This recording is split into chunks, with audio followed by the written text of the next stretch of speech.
तो बहुत बार ऐसा होता है कि जब भी लाइफ इंश्योरेंस की डिस्कशन होती है, वहाँ पर कई क्लाइंट्स मुझे ज़रूर बोलते हैं कि लाइफ इंश्योरेंस हमने पहले से परचेज़ कर रखी है। जब मैं उनसे सवाल पूछता हूँ कि क्या आपको आइडिया है कि जो सम एश्योर्ड है, यानी कि जो इंश्योरेंस का अमाउंट है वो कितना है?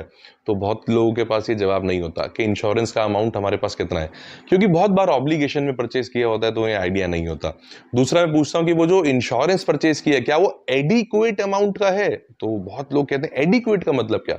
यानी कि जितने की ज़रूरत है, उतना इंश्योरेंस है? तो बहुत लोग पूछते हैं कि ये कैसे पता करें कितने की ज़रूरत है? तो एक फ़ॉर्मूला है और वो फ़ॉर्मूला क्या कैसे बोलते हैं? वो फ़ॉर्मूला कहते हैं हम लोग HLV, ह्यूमन लाइफ वैल्यू। ये बिल्कुल वैसे काम करता है जैसे आप अगर एक गाड़ी खरीदने जाते हैं, कार परचेज़ करने जाते हैं शोरूम में, तो वहाँ पर इंश्योरेंस जो बनती है वो IDV के ऊपर बनती है, इंश्योर्ड डिक्लेयर्ड वैल्यू। ऐसे ही ह्यूमन लाइफ वैल्यू हम लोगों में काम करती है।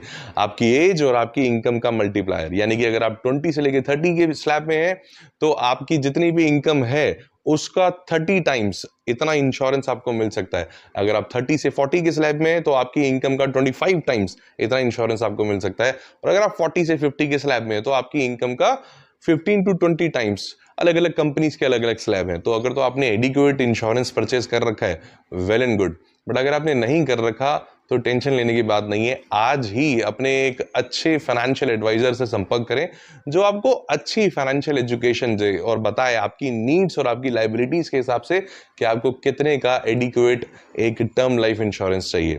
Thank you so much.